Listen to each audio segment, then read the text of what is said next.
British. Once upon a time, Britain was an amazing country. Just imagine it's an amazing country.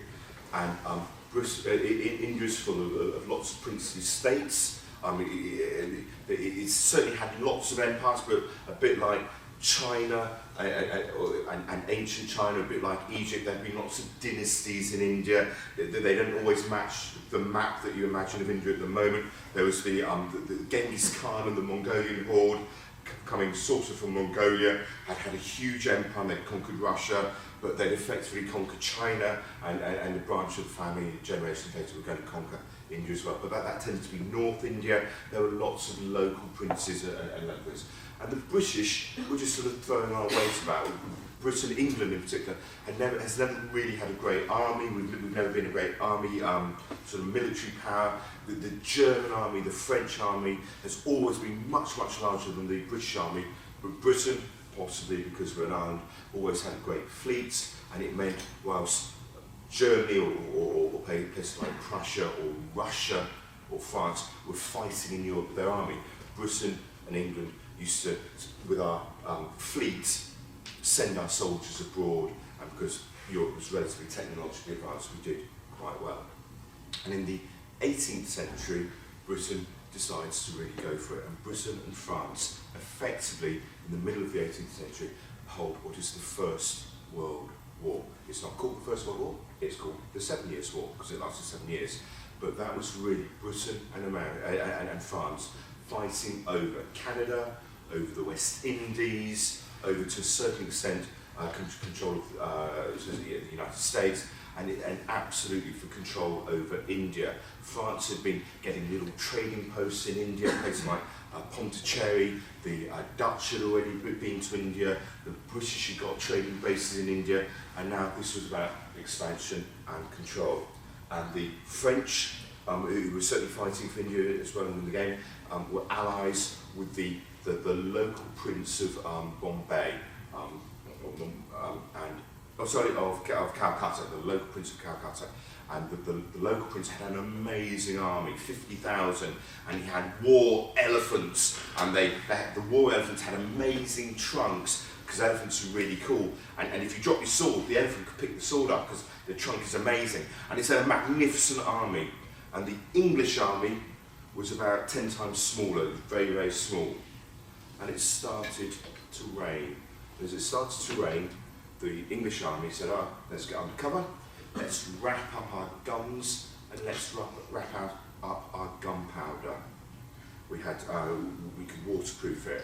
And the Indian army, with their magnificent elephants, allies of the French, didn't legislate for the rain. Come the battle itself, the English army had dry gunpowder, and at the Battle of Plessy, the English army defeats the army of Calcutta, and that effectively conquers India for England.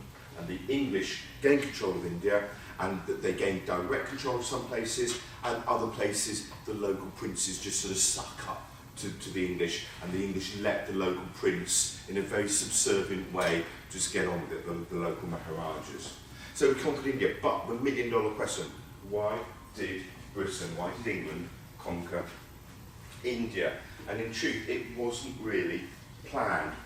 One argument was that England should conquer India for the good of Indians. We had to go there to civilise India in a really sort of Eurocentric, European, racist kind of way. And you could argue that by accident, the English did at least one thing. One could argue it's the only thing they did. As far as Europeans are concerned, India was really backwards, it was really primitive. And for a European, there was something deeply unsettling about Hinduism.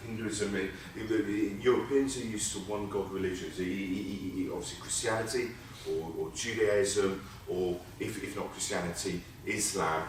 People, a Christian can get their head around Islam, the idea of one God, Allah, and all that. But Indian religion, it just seems really backwards, and it seems really mystical, and it seems make-believe, and they're sort of elephant gods, or weird gods with lots of hands. And as the English came to India, they thought, actually, let's help Indians, let's give them Christianity, let's sort them out, because this is really, really backward, it's really, really primitive.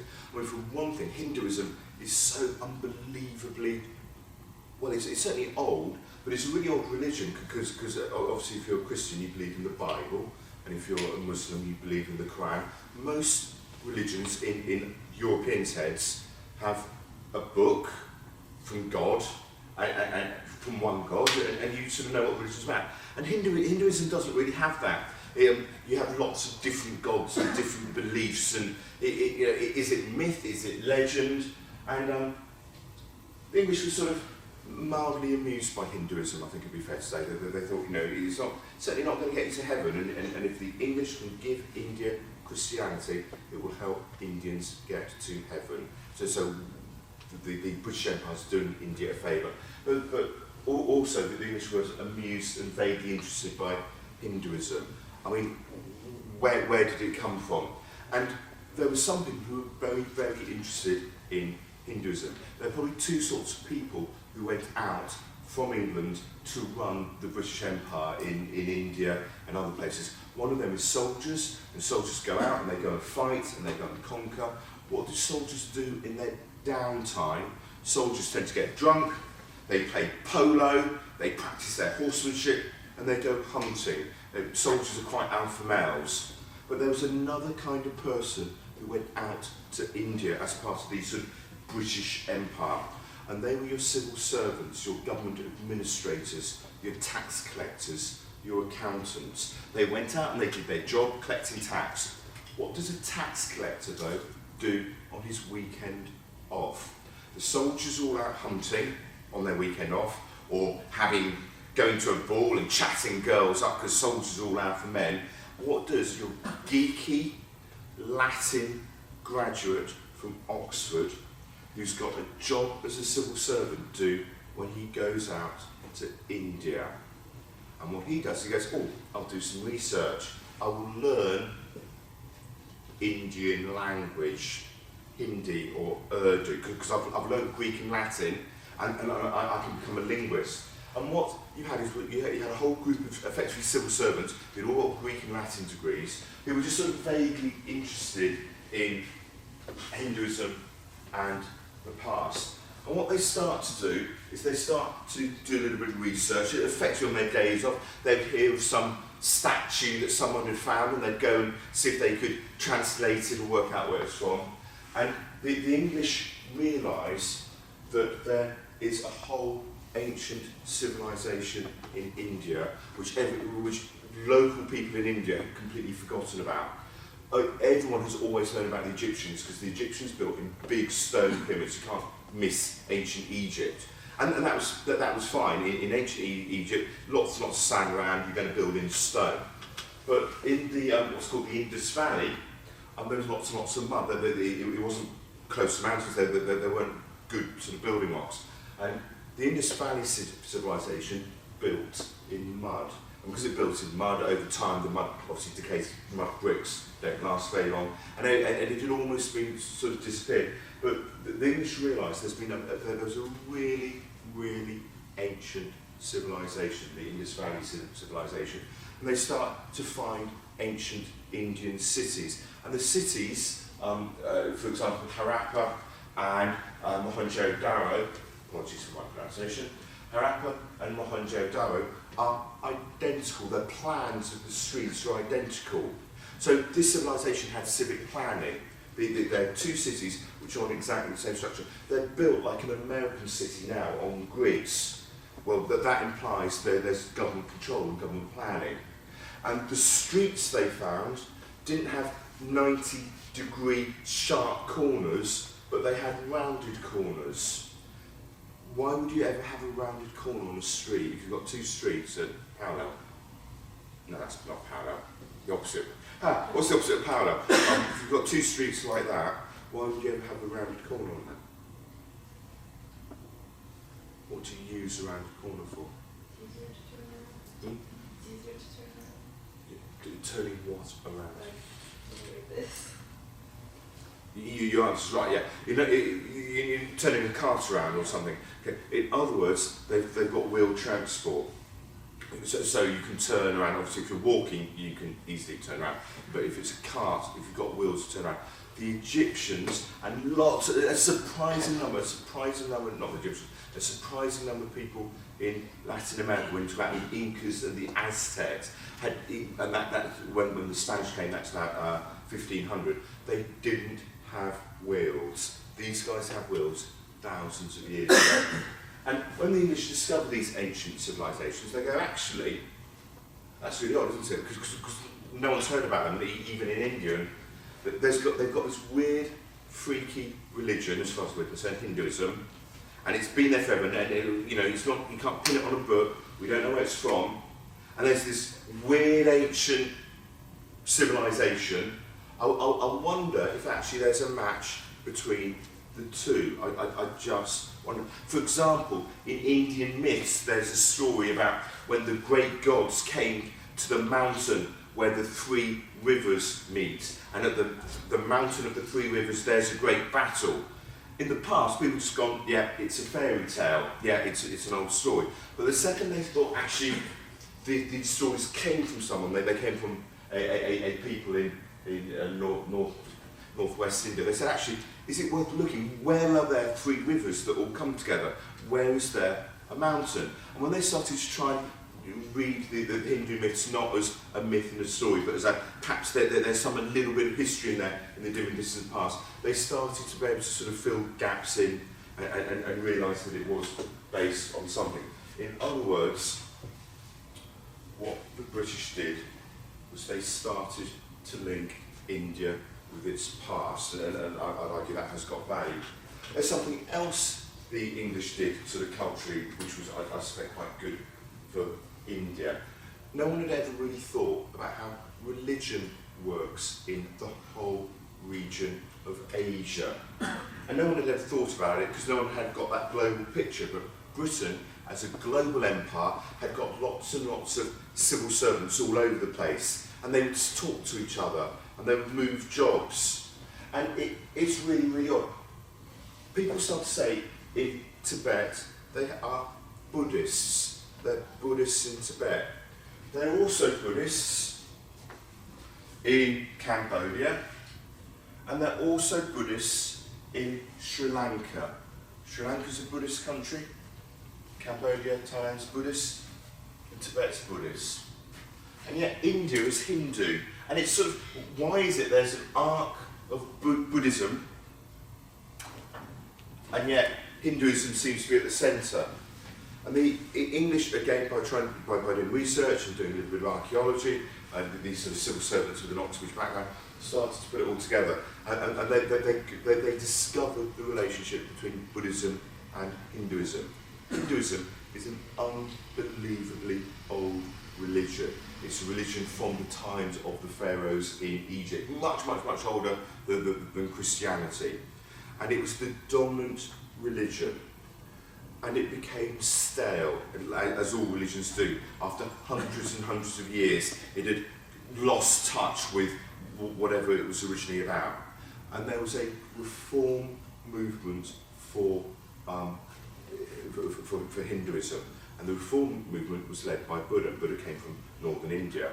And in northern India, he said, effectively, Hinduism should get back to basics. It should connect with people more. It should be less about the elite and the upper class. Religion is often about the upper class. It should be more about local people and local issues. It should be more about family. And Buddhism very, very quickly took hold. So Buddhism, as a reform movement, and you can think of Buddha like a sort of Martin Luther reformer figure, at the centre of India spreads outwards. And as he spreads outwards, he challenges the existing religious authorities. And the existing religious authorities, the Hindu elite, say, we've got to get our act together because Buddhism seems to be getting traction, getting control from the masses. And there is a Hindu counter-reformation. So Buddhism is spread out everywhere as Hindu. Buddhism spreads out as a reform movement from the centre. And then Hinduism, there's a sort of counter-reformation in the same way the Catholic Church tried to get its act together after it was criticised by Martin Luther. And Hinduism fights back, and in central India it fights back, but just around the edges they fail to fight back. And that's why you've got India surrounded by Buddhist countries, and you've got the different, you've got slightly different strands of Buddhism, because as the Hindus fought back in India, the different outlying areas of Hinduism lost contact with each other. Just physically they lost contact, and therefore you've got slightly different strands of Buddhism around India, in Tibet, like people like the Dalai Lama, Sri Lanka, Nepal. So the English helped, but partly because they had global perspective, partly because they had lots of civil servants with nothing better to do, they helped get a view of, if you like, the history of Hinduism and the history of Buddhism and how the region had been put together. But was the British Empire really about simply civilising India, making it Christian? Or was it not a sort of imperial domination thing, it wasn't about Euro power and the British telling the Indians what to do? Was it a more sort of equal enterprise? What was the point of the British Empire to sort of mix British and Indian culture? After all, what is the best European country there's ever been?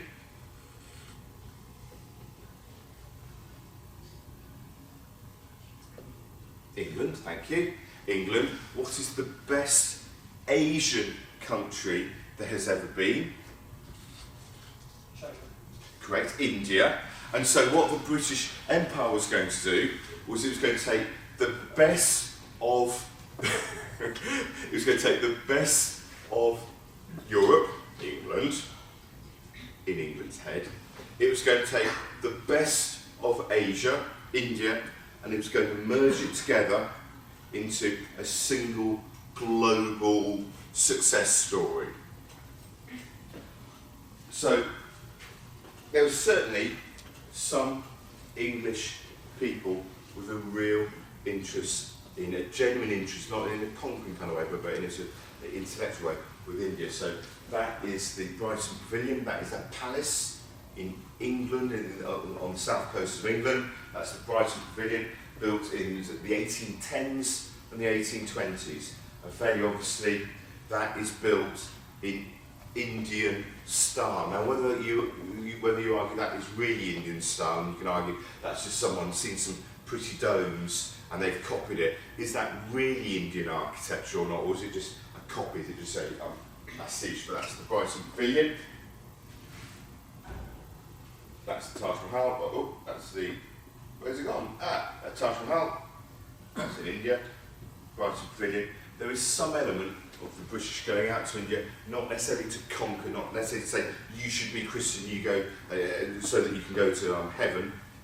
There's some element of the British going out to India saying, look, we're genuinely interested and we want to take things from India, not just wealth, but ideas and Indian philosophy. So, is the point of the British Empire to civilise India? Or is it to sort of merge the best of India with the best of Britain? Or is the point of the British Empire to simply exploit, conquer, take money out of India in the way that you'd expect that normally empires work? So, those are the three options, those are the three justifications for the British Empire in India. And to be fair, there are different British people who would buy into each of those. So if you were a Christian missionary, you'd say the point of the empire isn't to take money out of India. A missionary doesn't want to learn about India really. A missionary says, look, Jesus says you will go to heaven if you're a Christian. We're going to go to India. We're going to try and promote Christianity. We will help India because they don't know what they're doing. Hinduism isn't the answer, and we need to get rid of Hinduism. They're obviously business people who say, no, there's money to be made in India. So there's an element of all three being correct. However, over the 19th century, it becomes increasingly clear that this one isn't going to happen. Britain, okay, we took curry and the concept of a curry from India. Whoa, we we built the palace in Brighton, but beyond that, we weren't really interested in India. It certainly wasn't going to be a partnership of equals. It is increasingly clear that many people want to make money out of India, and that is an issue. And in truth, it's increasingly clear that that is not the goal. The aim is not to civilise India. Because after 100 years, we start in India, or you start to see a very, very small Indian middle class. The British have been in India now for 100 and 150 years. There are a tiny number of converted Christian Indians. There are a tiny number of Indians who are now not just literate, but they've learned English and they are reading and writing in English. And actually not just reading and writing, they're actually quite clever. They've been to university, and some have been to English university, and there is a small Indian middle class. So there we go. Britain has done its job. If Britain is to civilise India, they have made Indians like English gentlemen, reading English, reading the Bible very importantly, possibly knowing a little bit of Latin as well, as you'd hope an English gentleman to know. And in 1890, 1900, this small group of Indian middle class, westernised Indians said, right, you've civilised us, thank you very much. We're not Hindus anymore, we've been taken away from our old culture. Can we please get a job in the government? Are you going to make us a minister? And the British said, no, we can't make you a minister. Why not? We're Christian, we're educated, we've got great equivalent of A-level results, we've got a great degree. Why won't you make us a minister? And the English said, sorry, it's all to do with the colour of your skin. Actually, it doesn't matter what you do. If you're native Indians, we will not give you power in India. We're going to disenfranchise you. We're not going to share power. Actually, we are racist. When push comes to shove, we're racist. We think we're better than you. We haven't come to civilise you. You can use the English language, you can take the religion, but actually you will always be second-class citizens within India. And the reason for the British Empire in the end is going to be economics. We're going to take the money out of you. We will never share the power, and in truth, we'll never share the money with you. And at that point, the small Indian middle class said, okay, that's not right. We need independence. We need to get the English out of India. We need India for the Indians. And you have the formation of the Indian independence movement, and that's obviously that's called the Congress. And the Congress is led by a guy called Mahatma Gandhi. And Mahatma Gandhi is Mahatma Gandhi says, look, the English are inherently racist. We've got to take the English on. We need to reclaim India for Indians. And people say to him, you can't. The English have a really, really powerful army. And he says, well, we're not going to fight them, or we're not going to fight them that way, because you can't fight the British Army. The British Army will win. But we're going to win the moral argument. We're going to make it clear that we've got ethics on our side. We're actually going to make England so guilty of the British Empire that the British will just leave anyway. We're going to fight politically, taking the absolute moral high ground. And people say, well, how is it? I mean, that sounds quite ungrateful in some ways. I mean, for one thing, surely the British have got something to offer India. What do you think of Western civilization? And Mahatma Gandhi goes, be nice if they had some. Oh, you can't say that. Well, what about British democracy? And he said, actually, the West never invented democracy. He said, India has always had democracy. Local villages had a local sort of village style of democracy. It is Western civilization that is racist. It is Western civilization that is a sort of top-down, undemocratic rule. And he just used the moral arguments, the moral arguments, the moral arguments, the natural dignity. Obviously, his ideas were explicitly taken on board by Martin Luther King in the civil rights movement, I Have a Dream, in the 1960s. and his ideas were then later explicitly taken on by Nelson Mandela in South Africa when fighting white racism in South Africa. He is judged to have been, and recently there was a poll, as if that matters, and he was judged to have been the third most influential human of the last, person of the last 1,000 years. The second was Leonardo da Vinci, which I think is wrong. I think he's more influential than Leonardo da Vinci. And the first was Jesus Christ. If I were him, I'd been a bit annoyed by that poll, because first of all, I'm not sure Jesus has been alive in the last 1,000 years. That's an issue for debate. And of course, you could argue, was Jesus really human? His father, God? It would have been a nepotism. Did he get an unfair advantage in the polls? I don't know. But Mahatma Gandhi fights for the dignity of the simplicity of traditional India. He says Western civilization is corrupt, and Western civilization brings greed with it. Western civilization is about power and control and racism, whereas ordinary Indians in ordinary villages have a natural dignity about them. And the more over the top the British are in enforcing their rule, in locking people up, the more the dignity, the moral inner strength of Indians comes to the fore. And obviously, over the 1920s and 1930s, the Indian independence movement gains power.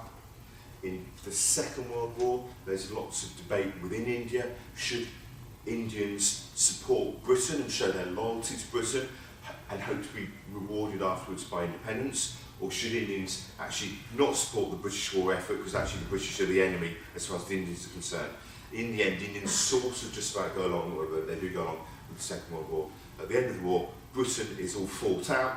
There's lots of talk in Britain about getting England sorted out, getting money into the NHS and welfare reform and benefits. Britain has got its own house in order. Britain loses interest in its empire, and India is going to get independence. And in 1947, India gets independence. And what Mahatma Gandhi is doing is he's saying he's used the dignity and the simplicity of that guy, or the dignity and the simplicity of that guy. This is going to be the future of India. Now, there's a really famous writer called Nepal, and Nepal argues that all of India's modern problems are the fault of Mahatma Gandhi. Mahatma Gandhi obviously got independence for India. He's a national hero. He was a saintly figure because he preached non-violence and take the moral high ground, do the right thing. He got India independence. And taking on the British Empire and winning in 1947 is an amazing achievement. But if you look at India going 1947 going forward, Mahatma Gandhi was a disaster. How did India get independence? He celebrated traditional Indian values. He celebrated the basic simplicity of village life. He celebrated that guy. And he's saying that guy's got a heart, and the British can't crush him, which is true. But in terms of taking the country forward, that guy is not the future.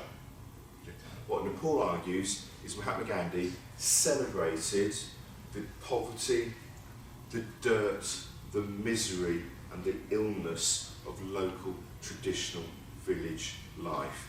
He does not give India a philosophy of development, progress, modern medicine, modern technology, electricity, anything.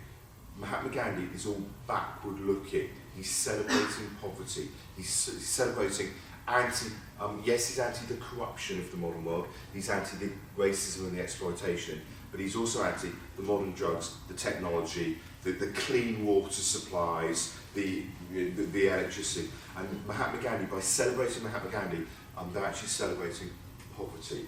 So India's got some real problems. And one of the problems is, well, even as they break up, India has got problems. India wants to get the English, the white man, out of India, and that's what Mahatma Gandhi has been saying. And he's the political guy. Mahatma Gandhi is the sort of visionary. The political guy behind the scenes is a guy called Nehru, and they want to get the British out. And as they get out, as the British are considering leaving, there's an increasing problem emerges. India is a Hindu country, but just round the edges, India is not Hindu. So British India, which is a huge empire, and had only ever been controlled, that bit of the map had only been ever controlled by Britain, because countries and maps change over the time, that bit of the British India, which is an island, happened to be Buddhist. Well, okay, if you're going to make Hindu India independence, you may as well split Sri Lanka off. So Sri Lanka, which has been part of the British Empire, part of India in British eyes, well, that sort of looks separate, and British Sri Lanka is going to split away and form Sri Lanka. But there's another problem. The south of India is overwhelmingly Hindu, but the north of India is Muslim, or at least it's got a large Muslim minority. And Mahatma Gandhi says, we're going to get the British out. India for Indians. India should not be run by Europeans. And the Muslims go, yeah, we're sort of happy with this. We don't think the Europeans should be running India, but we don't like Hindus either. Hindus with all those weird elephant gods and multi-armed gods, we're not into that. We want the English to get out, and we want Hindus to be run by Hindus, and we want Muslims to be run by Muslims. And the Congress Party says, of Mahatma Gandhi says, okay, let's talk about religion later, let's get rid of the British first. One job at a time. So, no, we're not talking about religion, this is a racism issue. The English are racist, they're not very nice. And the Muslims in India go, no, we need to talk about religion now. Increasingly, as India moves towards independence, there's a religious issue. And the Muslims say, we want a Muslim India as a country, and we want a Hindu India. And the British go, okay, we're sort of losing interest, we'll create a Muslim country and a Hindu country, and a Buddhist country, Sri Lanka. Let's look at where Muslims live. There are a whole bunch of Muslims up there, and there are a whole bunch of Muslims here. So we'll create 2 Muslim countries. And the Muslims said, no, that's not what we asked for. Listen, there should be a Hindu India, and there should be a Muslim India. And the British went, that's a long way away. That, maps are really quite deceptive. That's 500 miles. That's good. That's 1,500 miles. And the Muslims said, no, let's have one country. So as India splits up, you create Pakistan, and initially it is East Pakistan and West Pakistan, and you have India in the middle, and it's a complete dog's dinner as far as the country goes. If you're going to attend the session possibly tomorrow, I will talk about Pakistan and how it splits up, and the economic policies of Pakistan and what happened. But I'm just going to focus on India for now, rather than the India-Pakistan issue. So, Pandit Nehru, the Prime Minister of the new Hindu India, the Muslims have split away, backed by Mahatma Gandhi, have an election, and the election result sees Congress get 50% of the vote in the first elections in independent India. The Communists come second, the Communists get 3% of the vote. There are some local princes put themselves up for election, and they win as a local prince. There are no other political parties in India. What are the criticisms of the British in India? Well, first of all, you can say they're just racist. That's a fairly strong criticism of the British in India.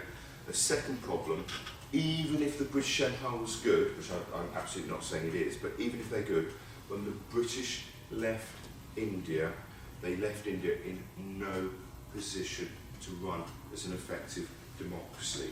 As they pull out of India, you've got the independence movement, the Congress Party with half the votes, overwhelmingly winning most of the seats. You've got lots of independents, lots of local parties and independents, but basically you've got the Congress Party in complete control. Now you could argue, you could just about argue, isn't that a good thing for India? India's a democracy, and we all know that democracy is a good thing, but they've got one party in strong control. So you can argue you've got the best of both worlds. You've got a strong government, and you've got democracy.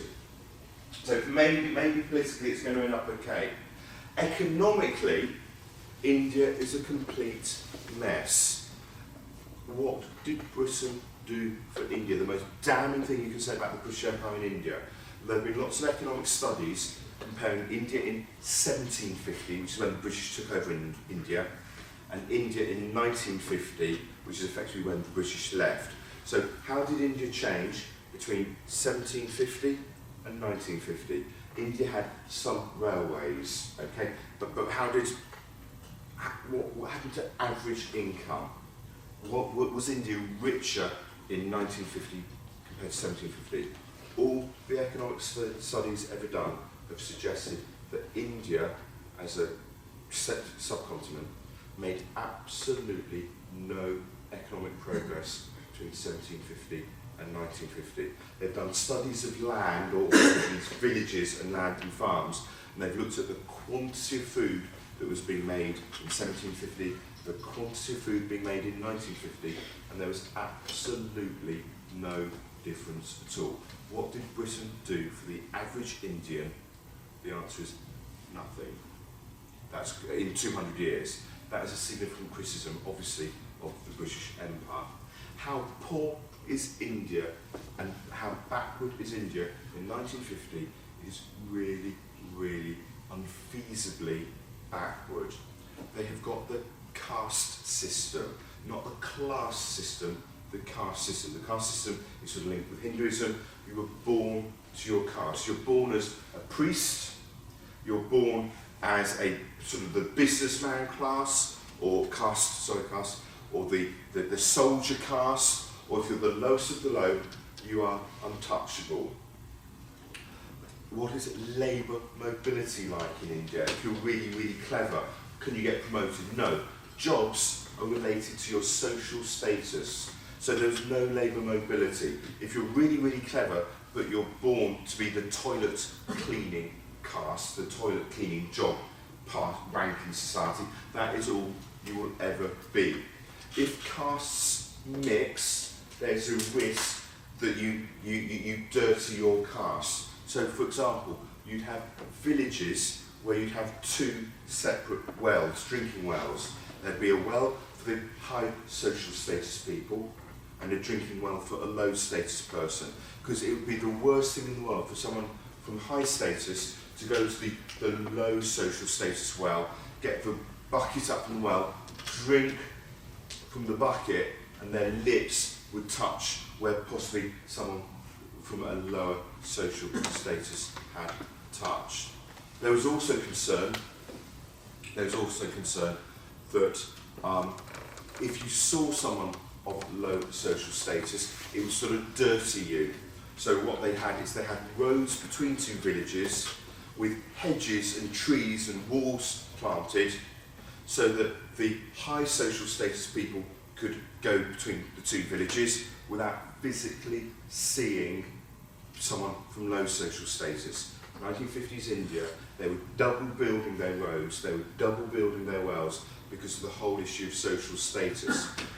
In economics, you talk about the advantages of trade very often, and you talk about the benefits of comparative advantage or the efficiency of trade. Irrelevant for India in the 1950s. Your caste you kept if you stayed in India. So in India, you'd have very high caste people, high social status people, would go to the beach in India, they'd be prepared to roll up their trousers and go for a wade in the sea, but they physically wouldn't swim out of their depth, because if they swam out of their depth, they would leave India, geographically they'd leave India, and if they left India, they would lose their social status. Did India undertake lots of international trade with high social status people physically going to America in order to do? No, they couldn't, and it's got nothing to do with economics. How poor was India in 1950? They had a word in central India called gobraha.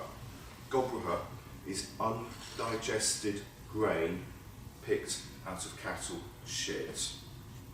In other words, when times were hard, people would go to a cow poo, they would search through the cow poo, through the bits of straw that you'd find in a cow pat, for little bits of grain, and they'd eat that, and they had a word for it. How poor was India in 1950? It was unbelievably poor. It was unbelievably backward, no social mobility, no labour mobility, very little trade, exactly the same economically, give or take a couple of railways, to India in 1750. The British Empire did nothing at all for India. But they have got a government now, they've got a popular, democratically elected government. And the good news for India is India had an economic model which they could just live. India is so poor economically, they've got a democratically elected, but they've got a strong government. Their government, the number one job of the government after independence is they need to create economic growth to encourage efficiency. And they can lift the model, and they can lift the model from the Soviet Union. Because Joseph Stalin, back in 1927, had exactly the same problem. He had a strong government, it could kick butt, but it was a really poor country. And Joseph Stalin had industrialised Russia. Yes, there had been killed up to 50 million people. Yes, there had been lots and lots of tears. But Joseph Stalin had shown how a country develops. You need heavy industry, because with your heavy industry, your manly industry, your coal, your metal, that's the stuff you need, your electricity, your power, your cement. To build other factories, you need the iron to make machines that are going to go to other factories. Your heavy industry makes machinery, and the machinery goes into other factories. Your heavy, traditional, sort of fairly low-tech industry allows you to make factories, increases your amount of capital, it shifts your PPC outwards, it allows you to then make a radio factory, and yes, in the end you can make radios, or you can make fertiliser, or you can make tractors, and you can make more food and live happily ever after. But you must have a heavy industry. Heavy industry's got economies of scale, it's expensive. You need big industry to be technologically efficient. Who's got the money to build big industry? The government's got to take the lead. How much should you invest? For those who went to the Russia talk yesterday, the more you invest, the higher your rate of investment, the more capital, new factories you have, the more factors of production you've got, and the faster you'll grow. And obviously what had been seen in Russia was the government reformed agriculture, it took control of the farms, collectivisation, not to really improve the farms, but that Stalin's collectivisation policy was all about gaining control of agriculture. By gaining control of agriculture, he could tax agriculture, and by taxing agriculture, he could increase investment. And that was Stalin's genius. There's lots and lots wrong with him, but that was Stalin's genius. For those doing low-cycle economics, you've done two jobs that governments have. In microeconomics, governments correct market failure, they increase efficiency with externalities or merit goods. In macroeconomics, you've talked about demand and supply side policies, often stabilising the level of aggregate demand. Stalin came up with the third job that governments can do. In a normal Western society, you've got the leakage in the economy of savings. Savings go to banks. Banks recycle the money by lending it out to businesses to invest. So savings become investment. In a poor country, no one's saving much, everyone's everyone's poor. So in a poor country, you've got very, very low savings, but if you've got low savings, no money's going into the banks. If money isn't going into banks, banks can't lend money out again to businesses, so you can't invest. That is a fundamental problem of developing poor countries. And what Joseph Stalin does in Russia is he says, well, if there's no savings to finance the investment, we're going to use taxes instead. We're going to tax the peasants, and the government is going to fill the job effectively with the banks. So it's a completely different way of sort of recycling and rechurning the leakages from the economy and the injections. And India are going to do exactly the same thing. They are aware of what has happened in Stalinist Russia. They love the theory. That's the basic equation. The more you invest, the more each factory makes, the more you can grow. And they are going to do exactly the same thing for independence. And the Indian economy immediately fails in a way that Russia didn't. Russia had lots and lots of political problems. It did industrialise with lots and lots of tears. The Russian economy did take off.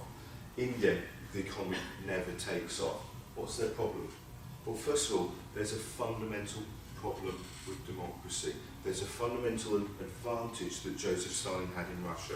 Joseph Stalin could tax agriculture, he could kill all the peasants, not ethically correct, but he could get the money. He didn't have to worry about votes. And then with that money, he could invest and grow, and the dead people can't vote anyway. India's a democracy. And in a democracy, the government can't be unpopular. The government can't increase taxes. If they can't increase taxes, the government's always going to be short of money. And if they're short of money, they can't build a new factory. For 20 years, every single government in India talked about how they were going to invest more, how they were going to grow industry, how they were going to put more money into roads, put more money into electricity and all the basics. The government was permanently bankrupt. One of the key themes of the talk, or the second half of the talk at least, is democracy really the best political system for a poor country? In Russia, they have economic growth. India, they never have growth, and they never, ever get their head around why they can't actually generate the money. Secondly, the money they have, and the government's short of money, they don't really quite know what to do with it. There's several reasons why they really struggle to know what to do with it. They never really work out what their priorities are. In one of the greatest documents ever written, their 4 or 5 year plan, they say the government is going to focus on the basics, we are going to crank the economy up, we're going to use our funds to kickstart the economy. And it's all really alpha male. You go, yes, this is it, focus, dynamic. And they say, our number one priority, we are going to focus on education. Because with education, you get better quality workers, you can make more. And you're reading this document, you're going, yeah, good plan, I saw that. And they said, and also, our other number one focuses are railways, roads, ports, electricity, agriculture, fertiliser, cements, the coal industry and the chemical industry. That was India's number one economic sort of focus, number one target.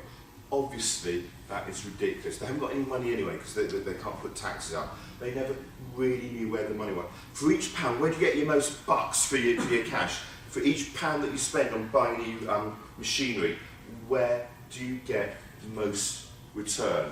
They said if you invest in heavy industry, for every $1 you invest, you get $3 of output. Where do they get that number from? Which is quite key for that top equation. For every dollar you invest, each dollar returns $3 of output, so you get $3 worth of growth.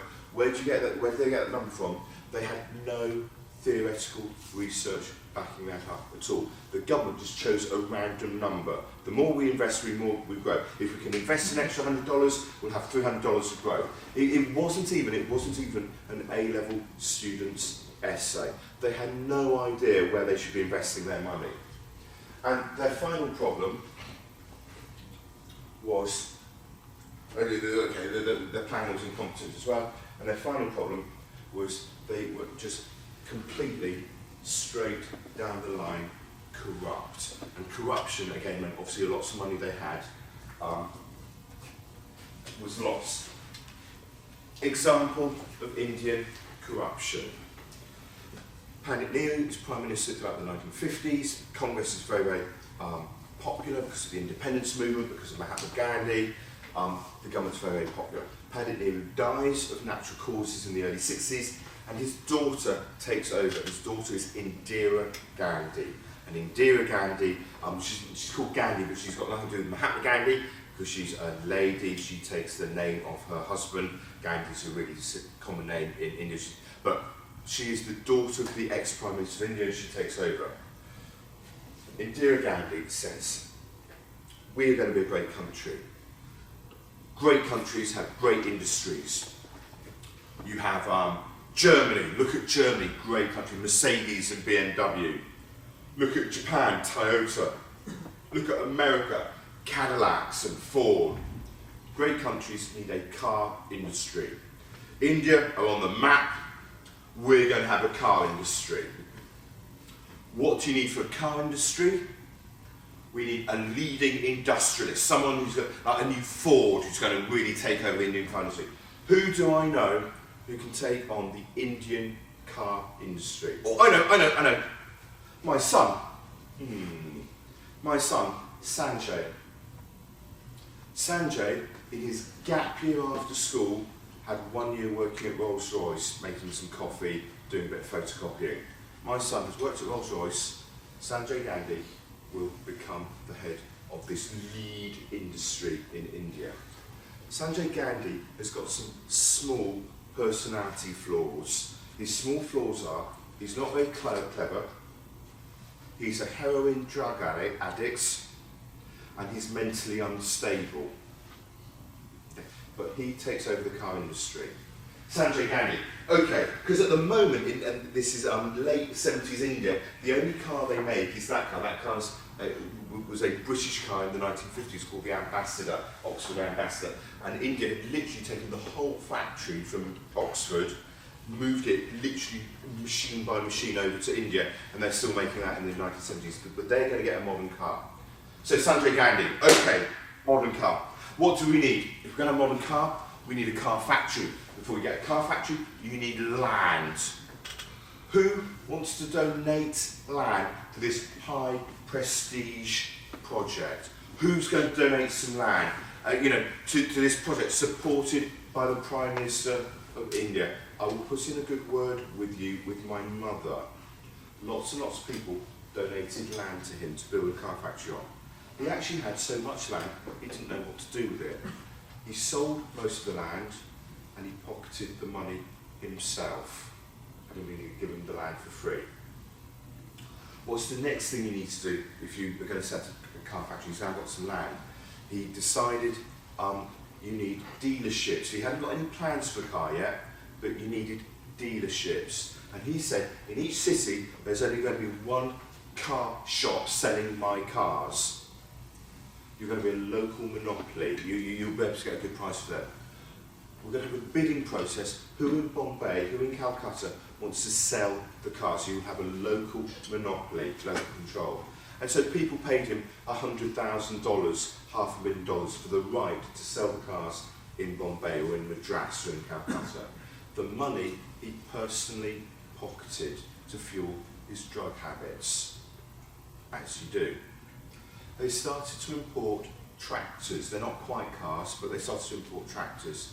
They were the only people in the whole of India who were allowed to import tractors, so when he sold them, he could sell them at a huge profit. They imported American massey Ferguson tractors. They took out the speedometer, and the speedometer which said made in America, they replaced with one that said made in India, and they sold them for a massive profit. Again, a lot of the profit was going to him. He's becoming more and more mentally unstable. He starts to sit outside Indian cabinet meetings, and if his mother is criticised at the Prime Minister in Indian cabinet, he physically walked into cabinet and just started shouting and screaming at people, "How dare you slag off my mother?" He's getting more and more unstable. There is no sign yet of a car factory, there is no sign yet of a car design or anything, but lots and lots of corruption. He's doing lots of buying and selling of land, there are no cars. He's getting more and more mentally unstable. He becomes an increasing embarrassment to his mother, the Prime Minister. And in the end, she says, enough is enough. Sanjay Gandhi is assassinated. He is flying in a plane, the plane has a bomb on it, and the plane blows up. Sanjay Gandhi is assassinated by his own mother. the Prime Minister of India blows up her own son because he's become barking mad and an embarrassment. India never really sorts out its car industry. India is just going from crisis to crisis. Indira Gandhi is saying, vote for us, Congress, we gave you independence, be patriotic, vote for us, we got you independence in 1947. But the economy, they've got no money to invest, they're wasting money, money's going on corruption. And as you've got new generations of young Indians coming along, just saying we got you independence isn't good enough. And for 20 years, the Indian government does nothing. And gradually, an opposition starts to build, because there had been no opposition in the early 50s. And as Indira Gandhi starts to feel criticised, she starts to bid up her political promises. In the past, Congress had only ever said, vote for us because we got you independence. I think we were the party of Mahatma Gandhi. But after 20 years, what are you going to do? So what Indira Gandhi starts to do in 1967, she says, vote for us. Why? Because we got you independence. Yeah, but that was a long time ago. But we're working on things. We're making India better. How are you making things better? And she said, we're going to end poverty. And the opposition said, what? You're going to reduce poverty, are you? You haven't done anything for the 20 years, except you've become corrupt and incompetent. You're now going to reduce poverty. She went, no, I'm not going to reduce poverty. I guarantee, if you vote for me, I'm going to end poverty within a couple of years. India has got about 40%, 50% of the population living on less than $1 a day. There are still people eating gobraha. With political opposition, all that happens is Indira Gandhi says, I promise I'll solve things overnight. It will be like living in heaven. So people elect her again in 1967. But now she's made impossible promises. You can't abolish promises in India. There's more and more criticism. And in the end, 1975, she says, look, we've got to crack down on political opponents. We gave you independence. You know, are you still on the side of the British? Are you saying you don't like Mahatma Gandhi? And in 1975, it ends up with military rule in India. Democracy breaks down. The reason why democracy is broken down is because their economy has been absolutely rubbish for the last 30 years. Indira Gandhi locks up all the political prisoners, and the standard the standard punishment that happens is they ask their political prisoners, can you just put your legs up there? Put your legs up, straight, both legs.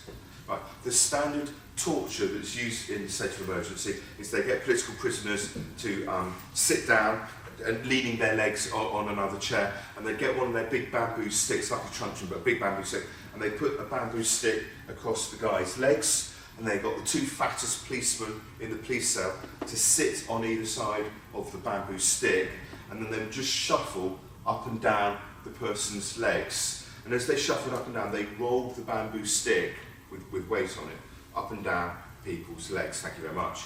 And what that did is it took the muscle away from the bone, but then what it did was the bone itself started to fracture, but rather than breaking the people's legs, the opponent's legs, you'd have microscopic bone breaks throughout the whole length of the leg. They sort of shatter the leg at a micro level, which sort of makes it really, really quite painful and more difficult to fix later. 1977, return of democracy, but 1977, Indira Gandhi loses the election. 30 years after independence, the government has done nothing.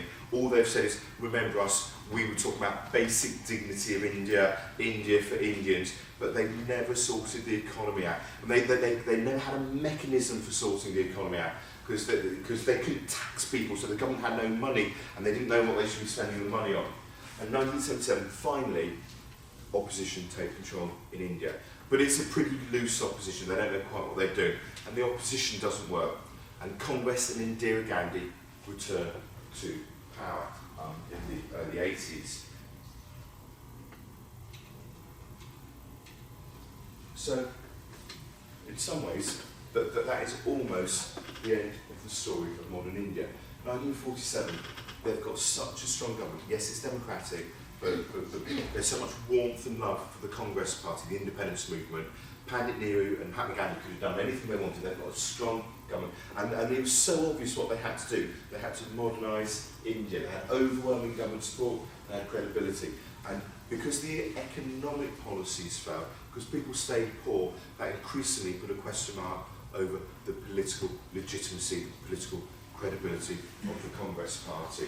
And that could turn lead to political instability. What happened since the 1970s? Well, the government's increasingly corrupt, it's increasingly ineffective. In the 1940s, if the government was so focused and it was so popular, they at least had a chance. In the 1940s, they could have done something to help India, to help economic development. But after 30 years of doing nothing, after 30 years of corruption, there was really very, very little the government could do. Since the 1970s, the Indian economy has actually done really quite well. But it is not because of the government. The government is increasingly corrupt, or has been corrupt. The government has been marginalised and ineffective. People have just sort of gone on with it, and by a more sort of free market approach, by having a bit more decentralisation, having a bit more, if you like, American kind of free market policies, the Indian economy has actually chugged along quite nicely. But the political system is just a complete wreck.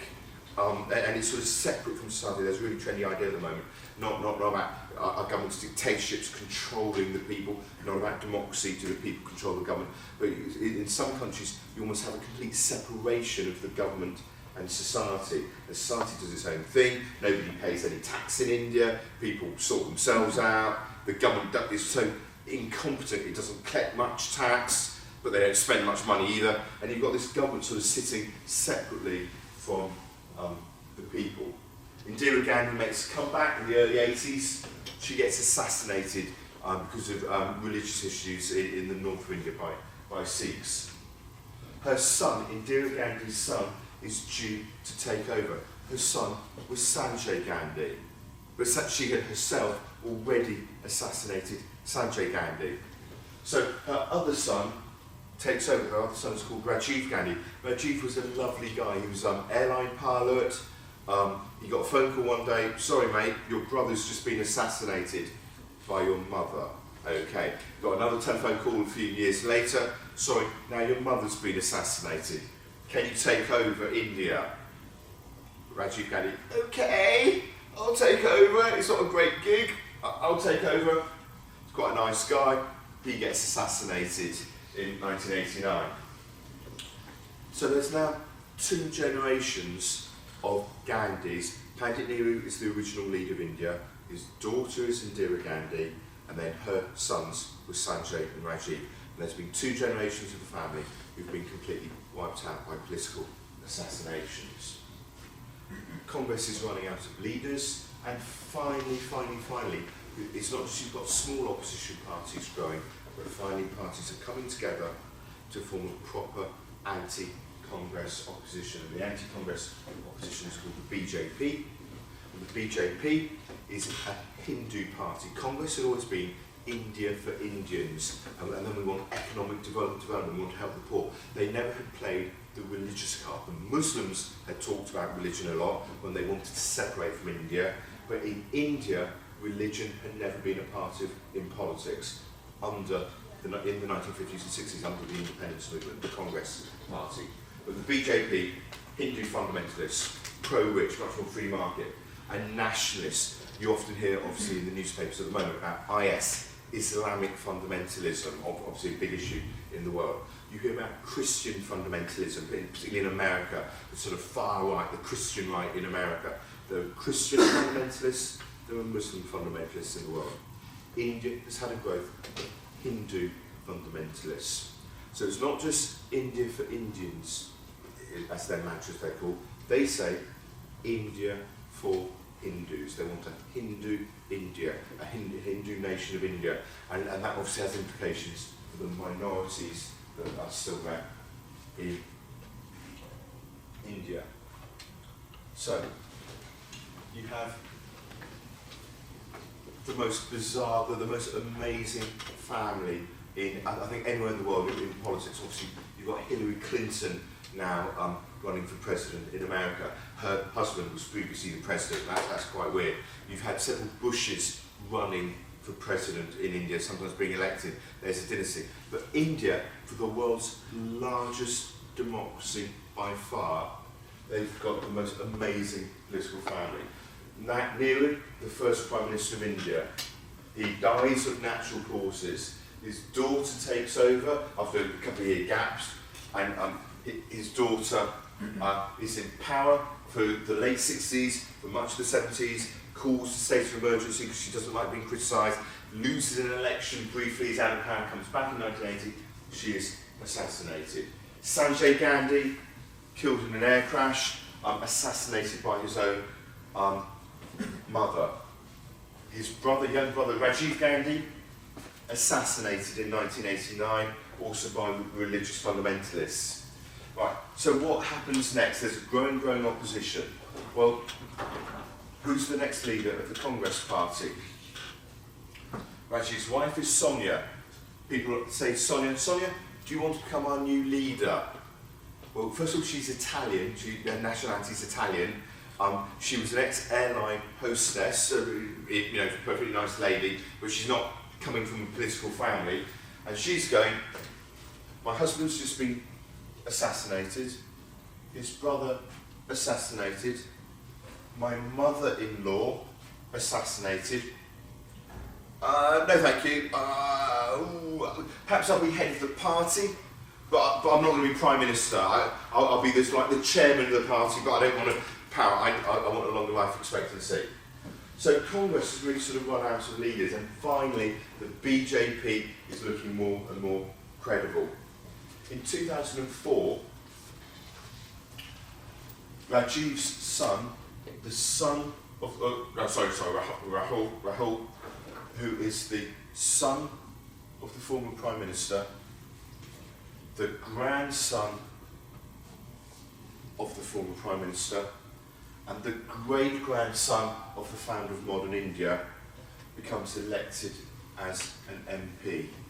And everyone says, with all these assassinations out of the way, the Congress Party, the party of independent India, which has been in long-term decline, they've lost power, they've had so much goodwill and support in the 1940s, but he is the leader in waiting. And magnificently, also in the 2004 election, Sanjay Gandhi's son, who was assassinated by his mother, Ruben Gandhi, also becomes elected as an MP.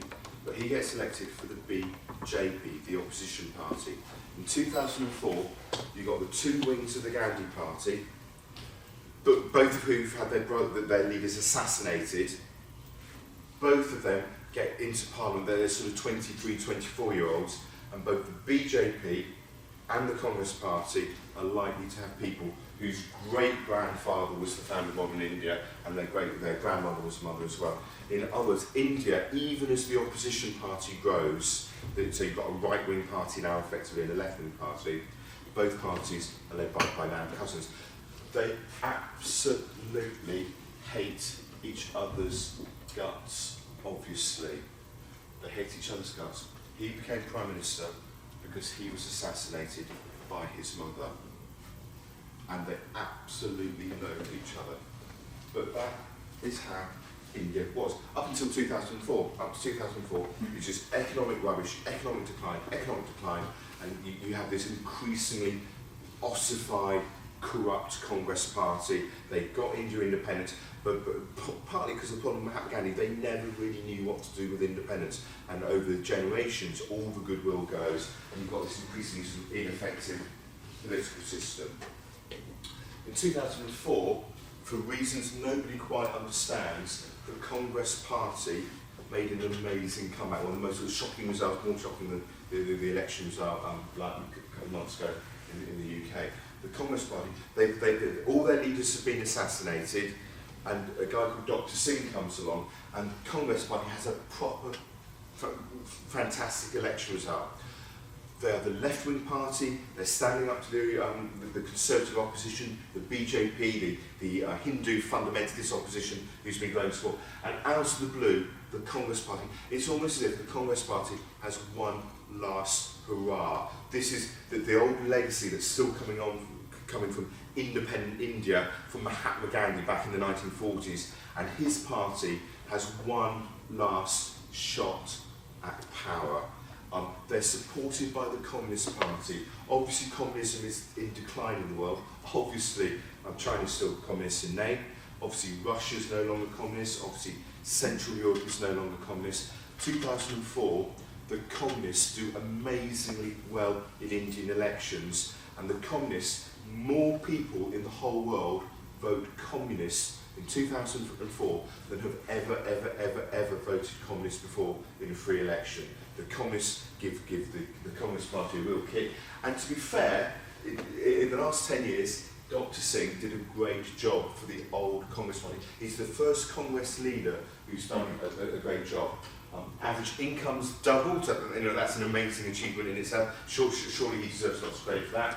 The poor are given the right to work for a minimum wage. Unthinkable in India. Even in the 1960s, people in India were still eating gobraha, undigested grain picked from cattle shit. And now there's a minimum wage in India. People have a right to food. And again, of all the problems in the world, or the problems facing humanity, that basic food problem is really quite a big one. In the West, we worry about human rights or whether we've got freedom to go on holiday. If you've got food in your belly, that's a really good, big achievement. The rate of poverty fell from 45% to a third. The percentage of children not going to primary school fell from 28% to only 4%. So now almost all children are at least going to primary school, getting that basic education, a supply side policy if you're an economist, but obviously it just increases your job opportunities. And life expectancy in India has risen by 5 years. That is also an amazing achievement. Within 10 years of improved healthcare, although in truth it's not really healthcare, a lot of it's to do with better food in your stomach. With better food in your stomach, people are healthy. Within 10 years, average life expectancy has gone up by 5 years. So the Congress Party finally gets their act together. The problem that Dr. Singh had was he had no charisma whatsoever. He was the most boring person you could possibly imagine. His background was very much as a sort of banker administrator. His background was, dare I say it, an economist. And whilst economists are normally really interesting, he was unbelievably boring. In 10 years, the Prime Minister of the world's biggest democracy by far held 3 press conferences. They're almost, politically, just how stupid is that? He's got all these fantastic policies, the economy's going really well. Congress finally has got its act together as a party. No one quite knows how they got elected in the first place. They finally have economic success. They don't tell anyone, they don't brag about it. They're not in press conferences with all these sort of good news stories. There's political corruption. There's certainly inflation as well. Now, you could argue that inflation doesn't matter. Real incomes had gone up. However much prices had gone up, incomes have gone up, and incomes have doubled again. People are richer. But you go into the shop, and people often look at these sort of you look at things half full rather than half empty. You're negative. You see prices going up, and rather than Singh saying, look, you're richer, Singh has no, he can hardly be bothered to fight the election campaign in 2014, and in 2014, Congress lose the election. And many people think that may be the last time the Congress Party, the last time that that India's independence movement ever wins an election, and that they will just be, cast off into history now. And in some ways, it was just through completely inept political campaigning. You've got a new generation of Gandhi in there, in the party who's still an MP, but you've got a new generation of Gandhi in the BJP as well. Whether the Congress Party can ever pull it back remains to be seen. Who did they elect in 2014? Well, they elected someone from the BJP, the other party who quite rightly said that for decades and decades, Congress hasn't really delivered. They appointed someone who was previously Chief Minister of the state of Gujarat. And what was he famous for in Gujarat? He was famous for ethnic cleansing of Muslims, the Muslim minority. The new leader of India has probably got blood on his hands. He suggested that about 5,000 Muslims were in the minority were killed in Gujarat, and he's effectively been guilty of ethnic cleansing. Having said that, he has got charisma, he ran a better campaign, he had much more personality than Dr. Singh, and even if Dr. Singh was delivering economic policies that worked, the opposition leader in Gujarat was saying, no, we need strong government, we need free market policies, we need Hindu policies, we're going to play the nationalist card. Quite often when the economy does badly, you just get nationalism, because it's easier to be a nationalist than it is to fix the economy.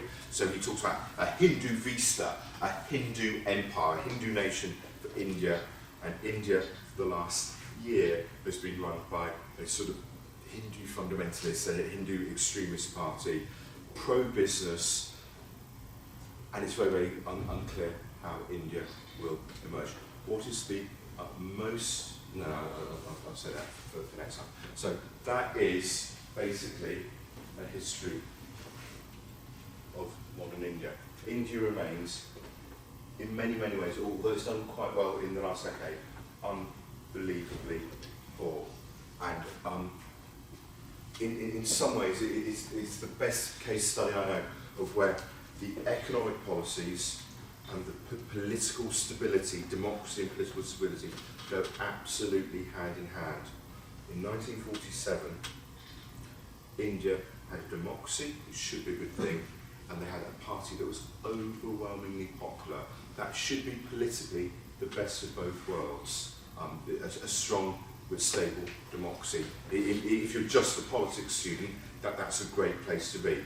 It is obvious what they need to do. They need economic development because they're really poor. Well, that's surely good news for the government as well. One goal, one economic problem. It's a fairly big one, but at least it's fairly clear cut. And largely because they're a democracy, and largely because they're incompetent, they never sort the economy out. The government never gets its taxes, and because they never get their tax money in, because a democracy can't get taxes, the government is always bankrupt. And if the government is bankrupt, and then it is incompetent, and then it is corrupt, you're never going to get economic growth. And so the political failures, and if you like, the fact it's a democracy in the first place, the political failures lead to economic failure. But then it's a two-way process. The economic failure means that people, after 30 years, get sick and tired of the government, whoever the government is, and the economic failure causes political failure and political instability. And so you still have lots and lots of people living on rubbish sites. If you visit India, you still have people living in slums. So obviously that's the slum there. That's the back garden there. And that's an oil pipeline. So that's your view out of your back garden. If you go to India, you still see that. Can anyone say, anyone know what's the child doing, first of all? Obviously, working. What's the child making?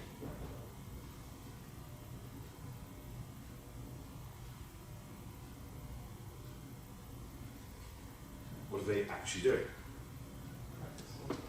They're smashing stones. If you smash stones, what do you make?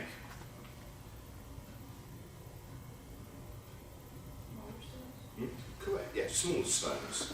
Right. Why? Who buys small stones? Construction. We absolutely, yes. Which bit of the construction industry in particular uses very small stones?